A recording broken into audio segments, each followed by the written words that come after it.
En esta clase vamos a desarrollar más en detalle algunos aspectos de la espectroscopía ultravioleta visible que, como ustedes saben, es un método espectroscópico de absorción molecular y sirve principalmente para la determinación cuantitativa de moléculas absorbentes en solución. Lo que vamos a hacer en primer lugar es explicar en detalle la ley de Lambert y Beer, vamos a deducir su expresión matemática y vamos a considerar su aplicación práctica transformando estos parámetros teóricos que nosotros estudiamos en parámetros prácticos que son los que finalmente vamos a medir en cualquier medida cuantitativa. También vamos a tratar de explicar y a reconocer cuáles son los errores en las mediciones fotométricas. Hablamos específicamente de la precisión fotométrica, por lo tanto, estamos considerando errores de tipo aleatorios. Si suponemos un método analítico bajo control donde el error sistemático fue eliminado previamente. Pero los errores aleatorios o la precisión fotométrica dependerá de las absorbancias medidas y que tienen que ver con determinadas componentes del equipo, como es el ruido instrumental, el objeto de lectura, el lugar donde se colocan las cubetas. Lo importante es que para cada uno de los posibles equipos de los que podemos disponer, conozcamos cuáles son sus limitaciones respecto de los intervalos de absorbancia donde el error de medida es aceptable.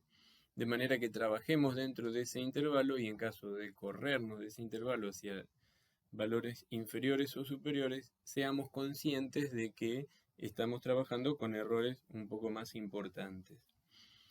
Después de esto vamos a tratar de combinar los distintos componentes de los espectros, de los equipos de espectroscopía para obtener los distintos arreglos instrumentales disponibles en el mercado, que tienen que ver con los costos y con la aplicabilidad de cada uno de esos equipos. Para cuantificar en espectroscopía, lo que hacemos es comparar la potencia del haz que incide sobre una solución muestra con una especie absorbente y la potencia del haz que emerge supuestamente después de que se produjo esa absorción. Si establecemos el cociente entre la potencia del haz emergente y la potencia del haz incidente, podemos tener un parámetro que se denomina transmitancia. ¿Qué cantidad de solución atravesó ese haz? Y bueno, esa cantidad de solución está definida por un parámetro que denominamos el camino óptico, que sería el espesor del tubo que contiene a la solución muestra con la especie absorbente. También podemos definir a la absorbancia como el menos logaritmo de la transmitancia. ¿Por qué surgió esto de la absorbancia? Y porque la transmitancia no tiene una relación lineal con la concentración. En cambio, la absorbancia sí presenta una relación lineal con la concentración, que estaría dada por una constante, que puede ser el coeficiente de extinción molar o la absortividad, multiplicada por el camino óptico y la concentración. Esa ecuación no es nada más que la ecuación de Beer.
a pesar que ya la definimos en el trabajo práctico y que en la diapositiva anterior hablamos de la ley de Beer, ahora vamos a dar una definición textual y vamos a tratar de explicarla de manera que no nos quede nada por comprender.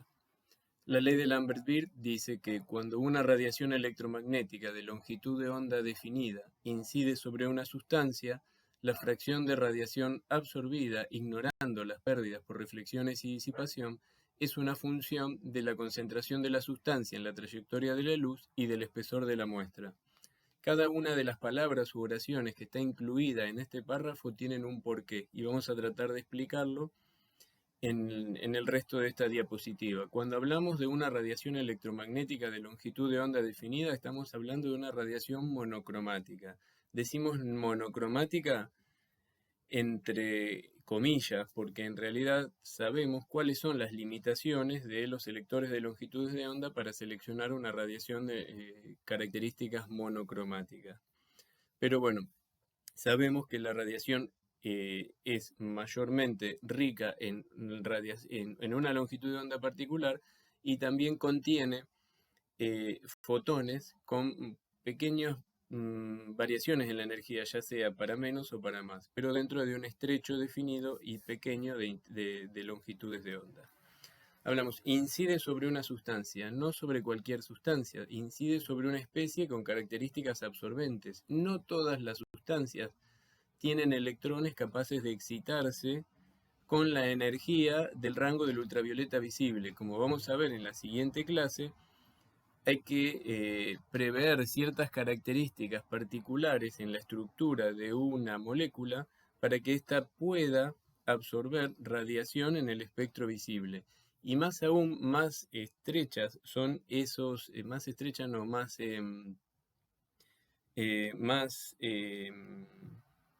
definidas son las características que necesita tener esa molécula para que no solo absorban el visible, sino para tener o presentar coeficientes de extinción elevados que nos permitan hacer una cuantificación apropiada por esta metodología. Después nos dice, ignorando la fracción de radiación absorbida. Cuando hablamos de la fracción de radiación absorbida, estamos hablando de P sobre P sub 0, la potencia del haz que atravesó a la muestra sobre la potencia inicial del haz. Eso vamos a hablar un poquito más en la diapo que sigue. Ignorando las pérdidas por reflexiones y disipación. En la primera clase estudiamos la forma en que la radiación se transmite a través de un medio transparente y que pueden ocurrir refracción, que es lo deseable, pero siempre que existe refracción hay reflexión. La reflexión es radiación que se refleja y por lo tanto no va a llegar al detector. Y también puede ocurrir disipación, y esa disipación estaba dada por la presencia de sólidos o moléculas de diferentes tamaños que iban a dispersar la radiación y como consecuencia de esa disipación o dispersión, la radiación no llegaría al detector. Eso dice que después es una función de la concentración de la sustancia en la trayectoria de la luz.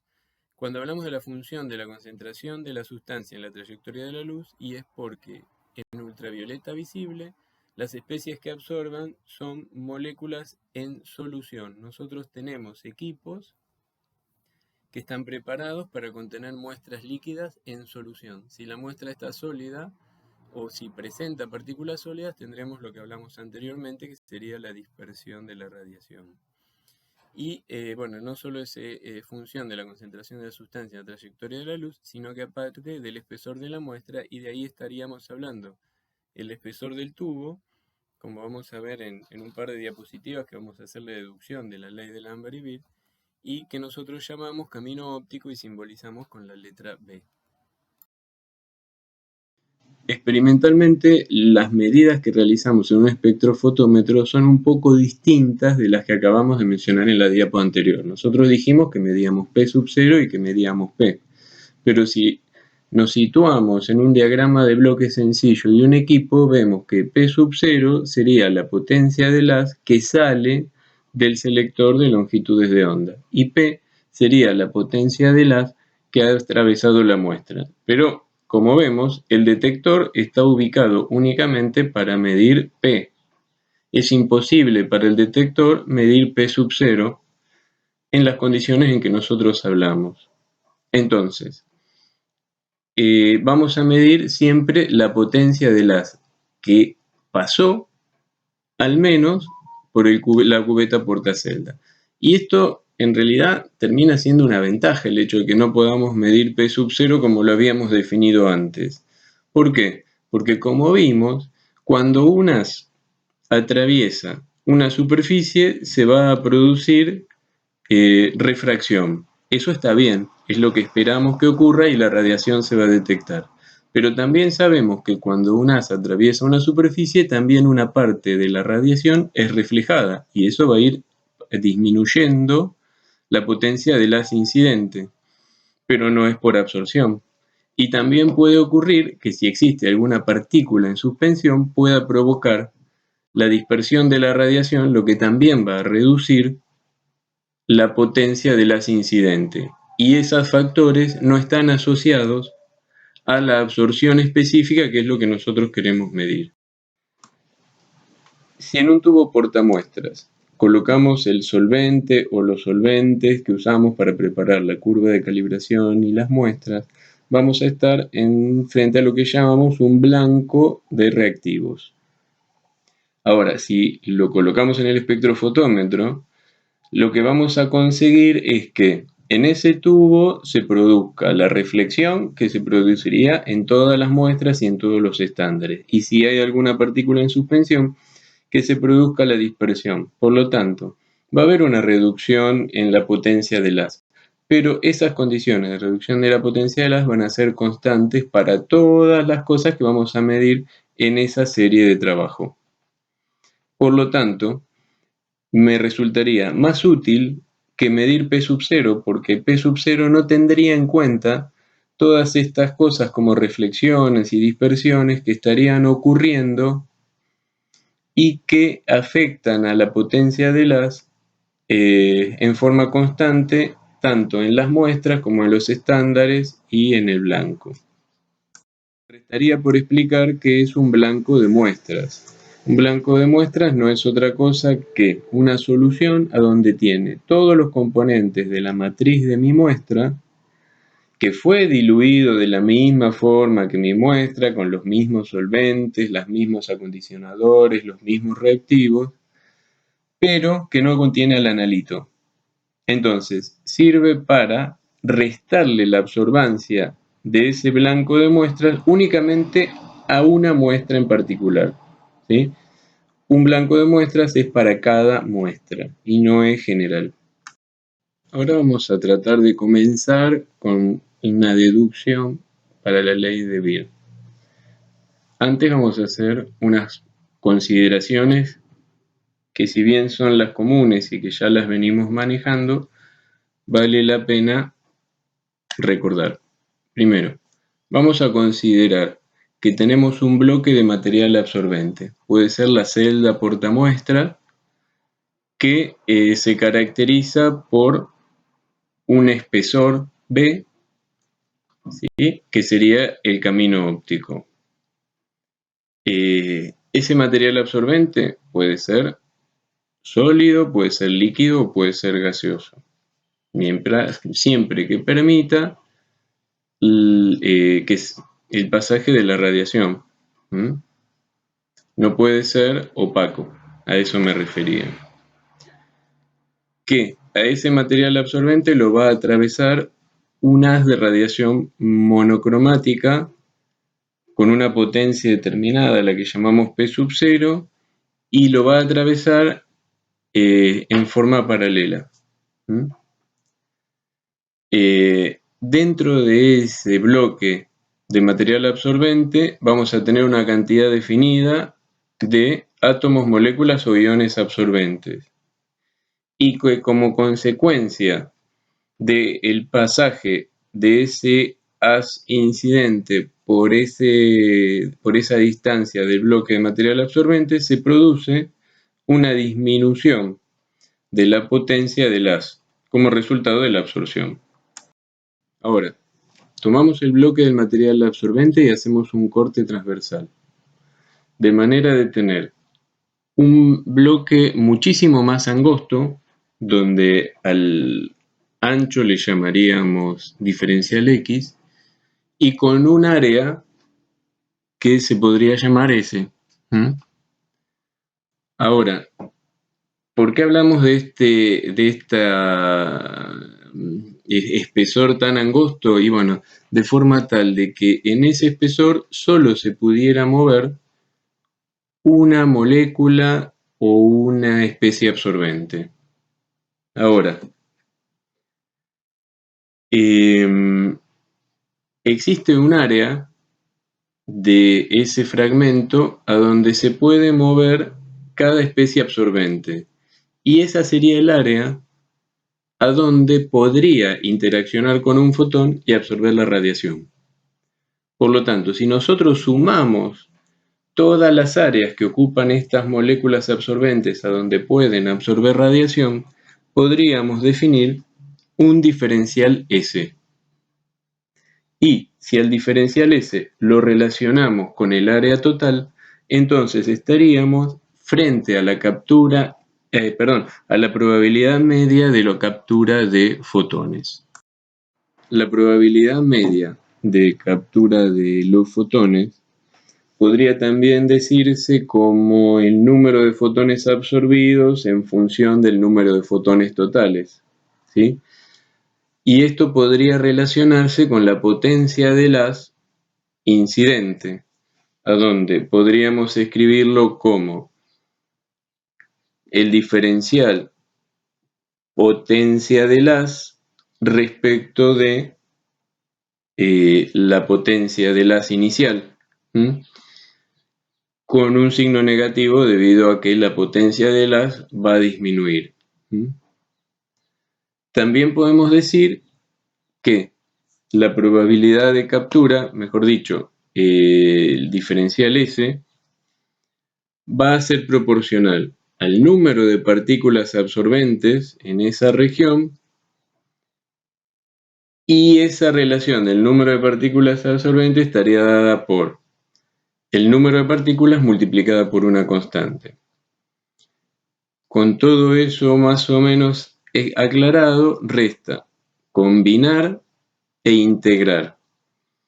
Combinamos diferencial al potencia del haz respecto de la potencia del haz entre potencia P sub 0 y P, con el negativo adelante, porque como dijimos, la potencia disminuye como consecuencia de la absorción. Eso es igual a la integral entre A, que sería una constante, por diferencial n, que es el cambio en el número de partículas absorbentes, dividido el área de la sección recortada, entre 0 y n partículas absorbentes. En la diapo anterior llegamos a que el logaritmo de la potencia incidente respecto de la potencia emergente era igual a una constante A por n, que es el número de partículas, dividido 2,303 por S, que era el área. Ahora,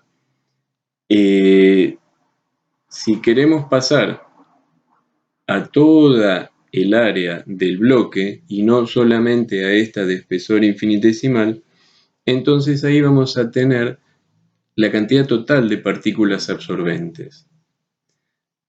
Por lo tanto, nos convendría expresar a S en función de volumen.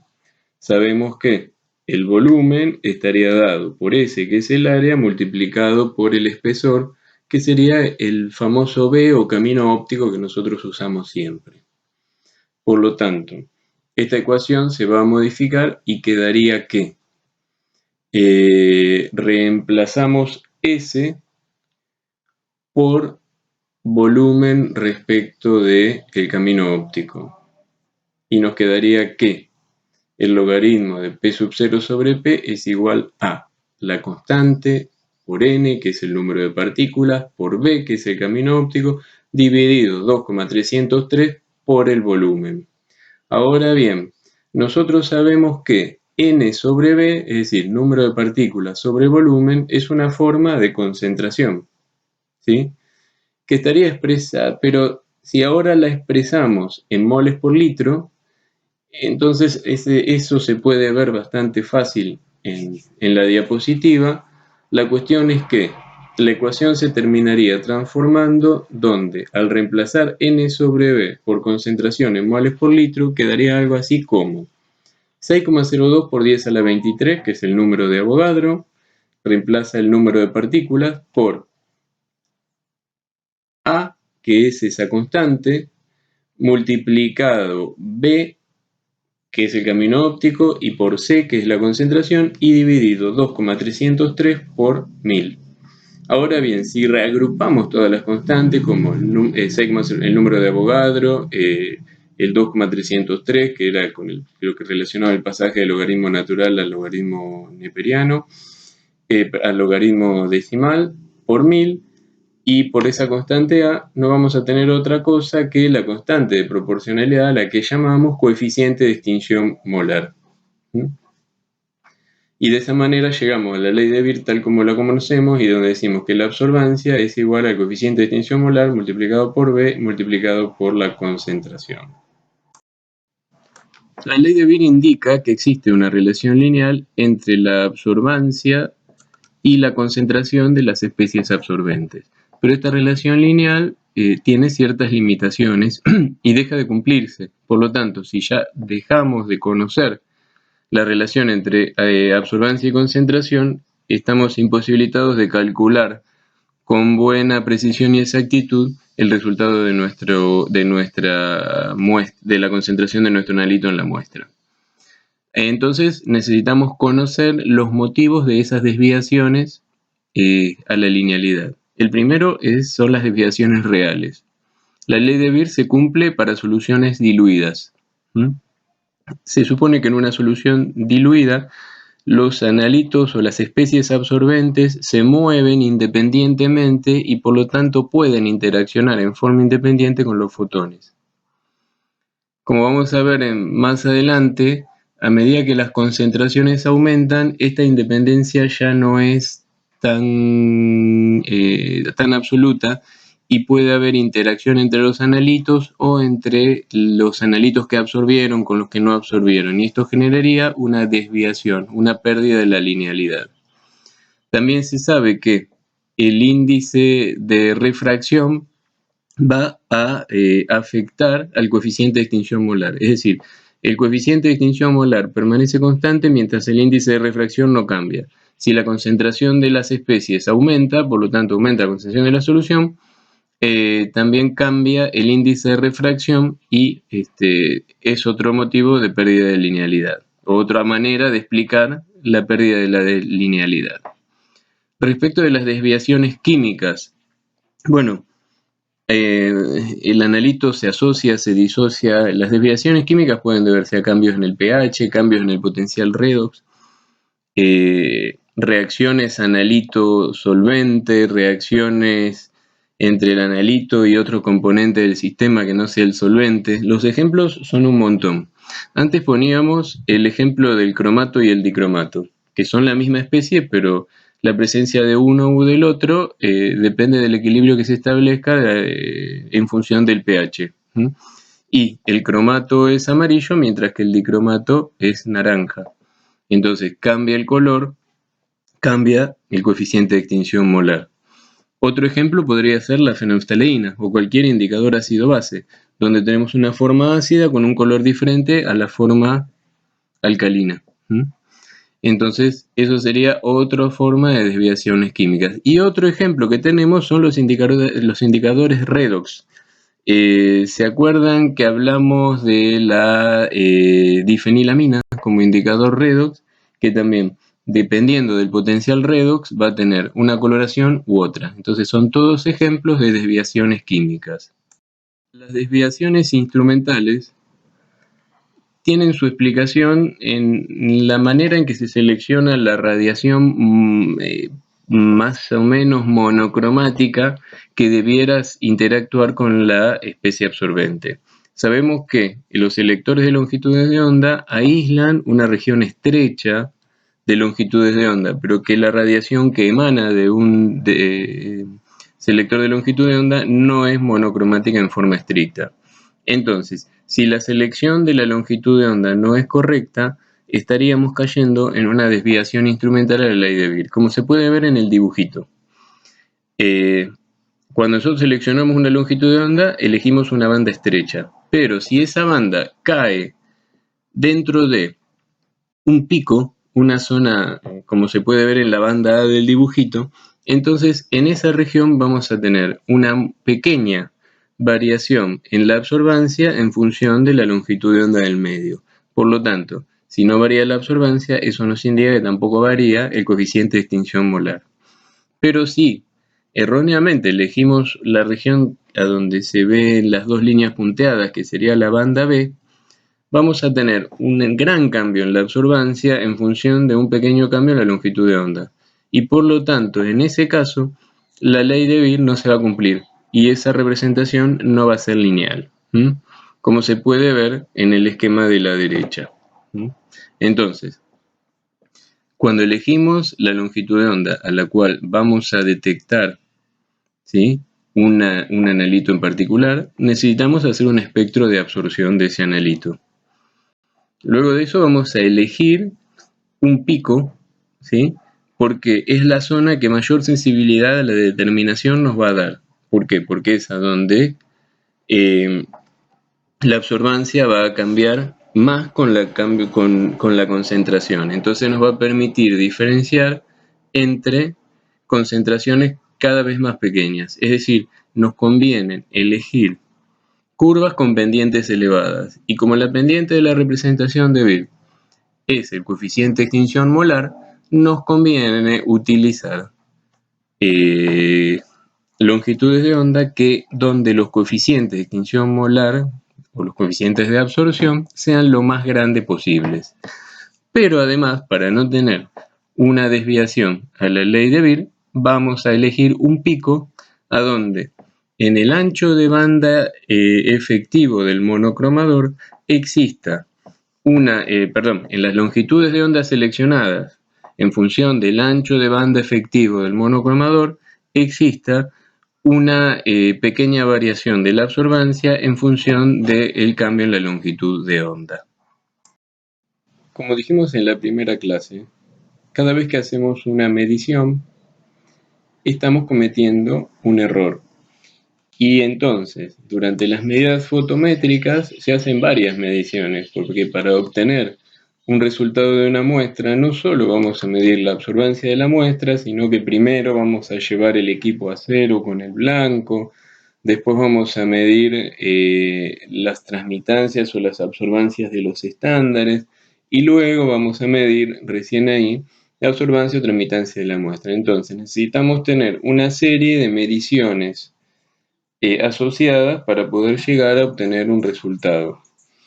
Cada una de esas mediciones está acompañada de cierto error, que si el procedimiento experimental se aplicó bien, ese error tiene que ver con características inherentes a la técnica espectroscópica, como son, por ejemplo, los ruidos asociados al instrumento, como sería el ruido del detector, por ejemplo, entre otras cosas. Lo que estamos calculando en la fórmula de abajo a la izquierda es la incertidumbre relativa de la medición espectrofotométrica. Esa ecuación lo que está incluyendo es el desvío de la concentración, es decir, el desvío estándar de la concentración respecto de la concentración. Eso es una medida de incertidumbre relativa y se asocia a el desvío de la transmitancia y a la medida estrictamente de la transmitancia.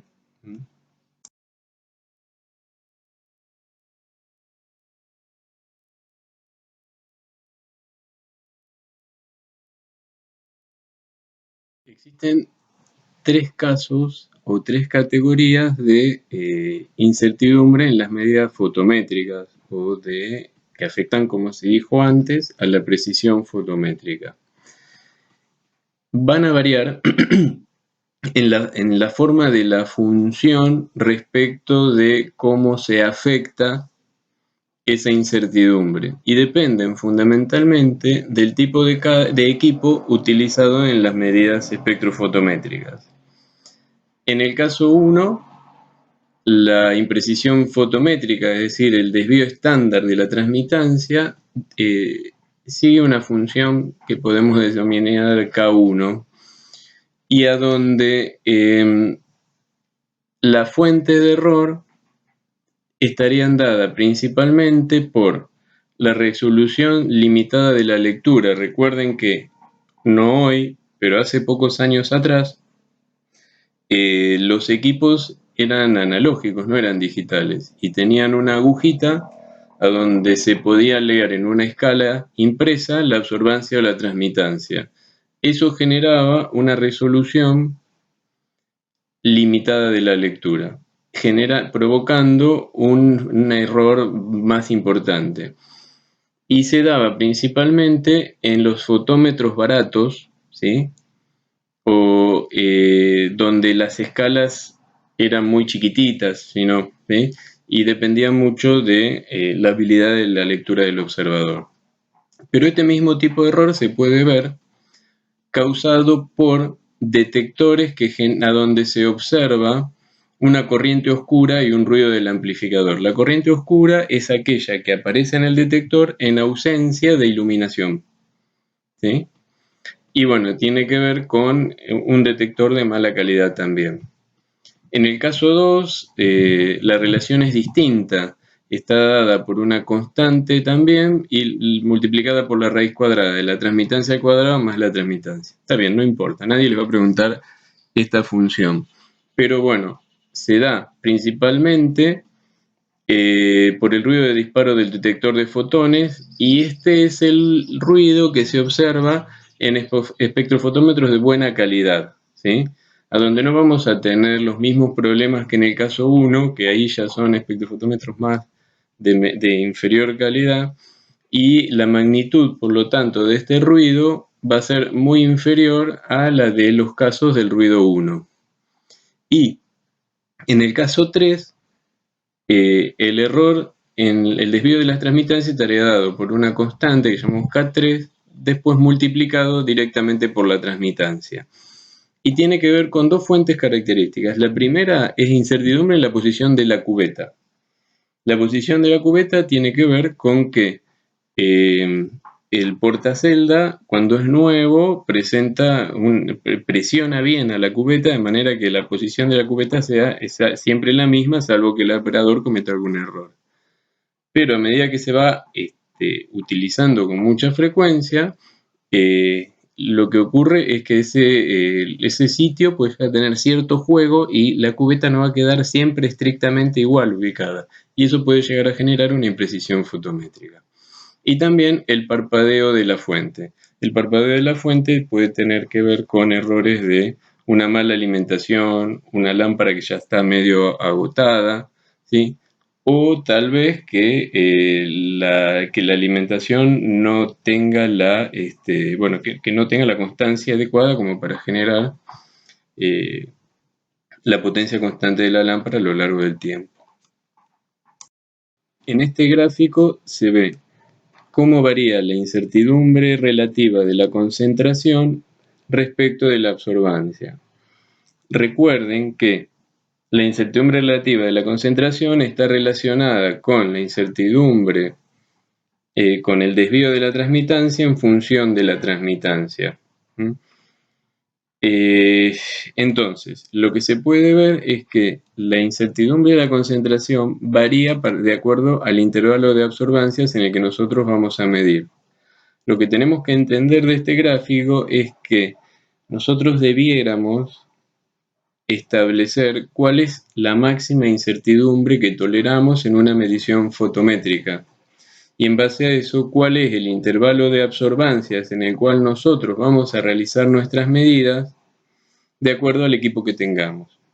Si nosotros tenemos un equipo donde el error principal está dado por el caso A, como se puede ver ahí, entonces la incertidumbre de la concentración nunca va a ser muy por debajo de el 1%, como se puede ver ahí, y eso sería siempre y cuando midamos en absorbancias que van más o menos entre 0,2 y 0,8, 0,9, porque a valores mucho más altos la incertidumbre va a aumentar rápidamente. Por lo tanto, en los equipos más viejos, sabíamos que si medíamos a valores de absorbancia muy elevados, mayores de 1, entonces la incertidumbre en la concentración iba a ser muy grande. Y por lo tanto, siempre tratábamos de mantenerlos en un rango de absorbancias más o menos entre 0,2 y 0,8. En el caso B, donde vemos que la incertidumbre en la concentración dependía del ruido de disparos del detector de fotones, por ejemplo, se puede ver que siempre la incertidumbre es inferior respecto al del caso A. Eso también nos indica por qué pagar un poco más un espectrofotómetro tiene sus beneficios contra uno más económico. Y acá se puede ver que el rango de absorbancias en el que nosotros podemos trabajar es mucho más amplio y donde aún vamos a tener lecturas aceptables, sin incertidumbre relativa demasiado grande. Por ejemplo, si queremos valores menores a 1, vemos que de 0,2 más o menos hasta absorbancias mayores que 2, vamos a tener lecturas aceptables con incertidumbre relativa menor al 1%. Y por último, en el caso C, es el caso donde afecta la posición de la cubeta y el parpadeo de la fuente. Ahí vemos que ya la función es distinta, muy distinta de las dos anteriores, pero la incertidumbre relativa es mucho más baja para concentraciones más bajas. Perdón, la incertidumbre relativa es mucho más alta para concentraciones más bajas. Lo dije al revés, ¿se entendió? Ahora, en el caso B y el caso C, comúnmente se pueden llegar a combinar. Lo que es deseable es que si tenemos un equipo nuevo donde el portaceldas es nuevo, entonces ese valor de la incertidumbre por la posición de la celda se va a combinar con el caso B, pero va a ser menos significativo y me va a aportar menos en el caso C que en el caso C. A medida que pase el tiempo, transcurre el tiempo, y el portaceldas tenga un poco más de juego, ahí es donde va a incrementarse la incertidumbre de la transmitancia por ese medio.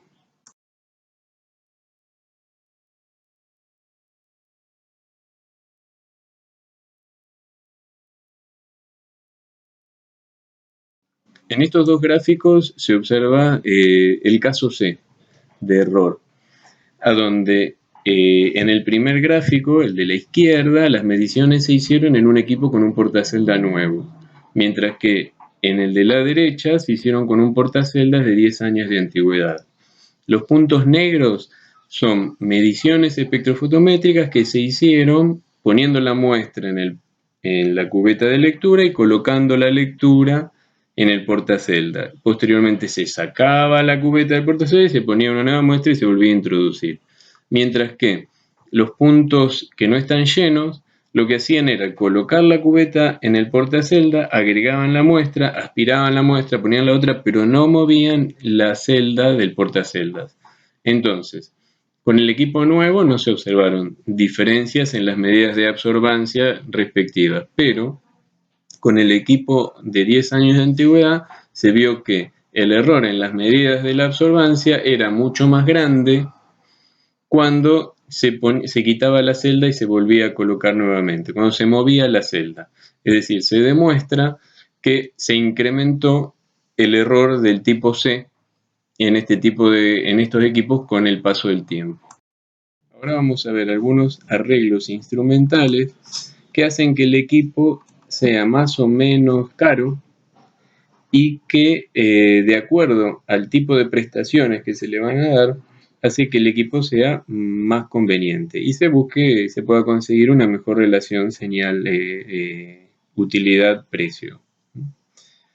El primero y el más sencillo de todos es el equipo de haz sencillo, que es el que tiene los componentes en la forma que se le puede dar ahí. Dentro de esos de haz sencillo podemos tener los más económicos, que serían los fotómetros, donde los componentes son los más económicos de todos. Por ejemplo, una lámpara de wolframio, es decir, si tengo lámpara de wolframio, el equipo solamente serviría para hacer medidas en el visible. Un filtro, que podría ser un conjunto de filtros de vidrio, como el que vimos en la clase anterior, por lo tanto, mediría a unas pocas longitudes de onda para las cuales se incorporó un filtro. Se usaría como tubo de lectura un tubo de vidrio. Un detector barato puede ser una célula fotovoltaica, y un microamperímetro que actuaría como dispositivo de lectura.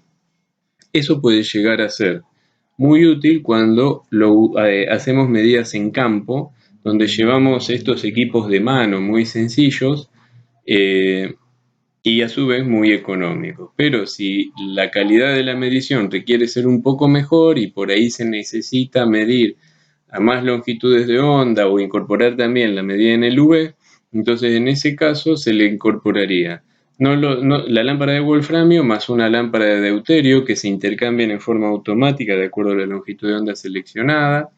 En lugar de usar filtros de vidrio se puede usar un monocromador de red. Las cubetas dependerían de la región a medir, porque recuerden que si medimos en el ultravioleta sí o sí hay que usar cuarzo. Si medimos en el visible se puede usar cuarzo, pero es más barato usar vidrio o también plástico. El detector ya sería un poco más sofisticado que una célula fotovoltaica, podría ser un tubo fotomultiplicador, y eso podría estar asociado a una computadora, a una PC, como con un software apropiado para que le dé mayor versatilidad en el tratamiento de los datos. Un poco más sofisticado sería un equipo con doble haz. El doble haz lo que busca es medir en un mismo momento el blanco, la cubeta con el blanco y la cubeta con la muestra o con el estándar, de manera tal que el equipo resta las dos absorbancias para cada momento en que se realicen las mediciones.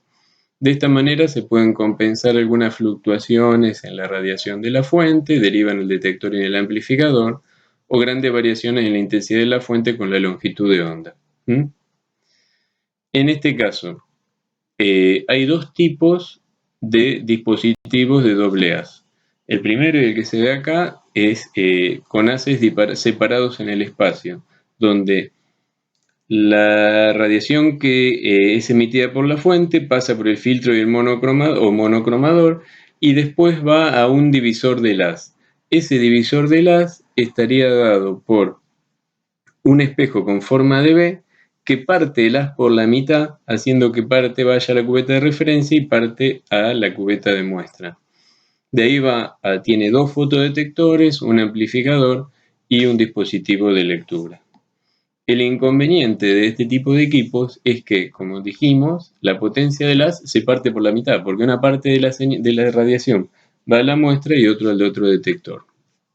Cosa que no ocurre en el otro tipo de instrumentos de doble haz. Este tipo de instrumento usa haces separados en el tiempo, porque una vez que la radiación sale del monocromador, llega a un espejo donde tiene una región reflectante y una región transparente. Entonces, ese disco gira y cuando la radiación pasa por la región reflectante es reflejada y va a ir a la celda de referencia. Mientras que cuando la radiación pasa por la región transparente, la atraviesa y va a la cubeta portamuestra. Entonces, de esa manera, los haces se separan en el tiempo. Y este es el diseño más habitual. Esta otra categoría de instrumentos nació cuando surgieron los detectores multicanales. Esos detectores, como por ejemplo los fotodiodos en serie o los detectores de desplazamiento de carga, a donde tenemos en una plaqueta un montón de detectores todos juntos y que cada uno de esos detectores puede detectar una señal diferente. Entonces, se diseñaron equipos que lo que pueden hacer es detectar a su vez todas las longitudes de onda de esa parte del espectro que el equipo incluya. Entonces, lo que podemos hacer es obtener espectros tridimensionales de la muestra, ¿sí? De la absorbancia de la muestra. La secuencia es ligeramente distinta, porque en primer lugar tenemos una lámpara de radiación policromática. Después, esa lámpara va a hacer que toda la radiación pase por la cubeta. Esa cubeta va a ir después a un policromador. A esto no lo llamamos monocromador, porque de un monocromador emerge por la rendija de salida solo una longitud de onda. En este caso es como si no tuviera rendija de salida, como esa pared, una vez que la radiación se dispersa y se ordena, sale directamente del detector, del policromador. Entonces, eso va a una serie de detectores a donde cada detector detecta una longitud de onda determinada. Y de esa manera se puede construir un espectro tridimensional. Si bien estos equipos se usan para medidas espectrofotométricas de rutina, es más habitual utilizarlos como detectores en los equipos de cromatografía líquida. Esta diapositiva está simplemente porque es probable que durante el desarrollo del trabajo práctico alguno de los equipos vaya a utilizar este espectrofotómetro. Es espectrofotómetro Shimadzu V1800 y lo que vamos a tratar de hacer es de un folleto técnico del mismo ir diferenciando los componentes que nosotros reconocemos porque los vimos durante el desarrollo de estas clases.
En primer lugar, el rango de longitudes de onda en el que trabaja este equipo van de 190 a 1100 nanómetros. Como pueden ver, el rango de longitudes de onda incluye el ultravioleta cercano, que sería a partir de 190 y hasta 340, 350, donde comienza el visible. El ancho de banda espectral, ¿sí?, es de 1 nanómetro, es decir, el monocromador tiene de rendija de salida, no es exactamente rendija de salida, sino que se le llama al ancho de banda efectivo 1 nanómetro. Después, el sistema fotométrico es de doble haz, una óptica de doble haz, como vimos. Entonces vamos a tener dos portaceldas, uno para el blanco y otro para la muestra. La fuente de luz tiene una lámpara halógena y una lámpara de deuterio, con una autoposición de ajuste, un autoajuste. ¿Qué significa? La lámpara halógena es la lámpara de tungsteno, pero que decíamos que lleva iodo o algún otro halógeno para incrementar su tiempo de vida media. Y la lámpara de deuterio es para la región del ultravioleta.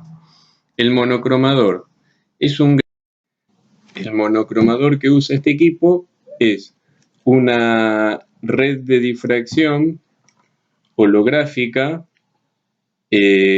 con un montaje de Cerny-Turney, que es uno de los ejemplos que vimos nosotros durante las explicaciones. Y por último, el detector es un fotodiodo de silicio, ¿sí? Así que son varios fotodiodos de silicio que actuarían como detectores. Bueno, esto es un espectrofotómetro al que simplemente le quitaron toda la carcasa y dejaron la base donde están montados todos los componentes. Se puede ver que atrás a la derecha se encuentra la fuente, en este caso es un equipo de AA y tiene una lámpara de deuterio y una lámpara de tungsteno, donde hay un espejo también que es el que selecciona cuál de las dos radiaciones van a ir hacia el sistema de monocromador. El monocromador, como se puede ver, es delante de las lámparas y a la derecha, es la parte más compleja porque es la parte más grande. Y habitualmente el monocromador está cerrado con paredes negras para evitar las reflexiones de la radiación por lugares a donde no tienen que ir. Y se puede ver la red, una serie de espejos, hay una red cóncava al final y eso después el espectrofotómetro es de AA, así que hay dos espejos, uno que divide, que focaliza el haz que pasa por la celda de referencia, que es la de atrás, y otro por la celda de portamuestra que se puede ver por delante. Y también se puede observar a la derecha un detector que es un tubo fotomultiplicador.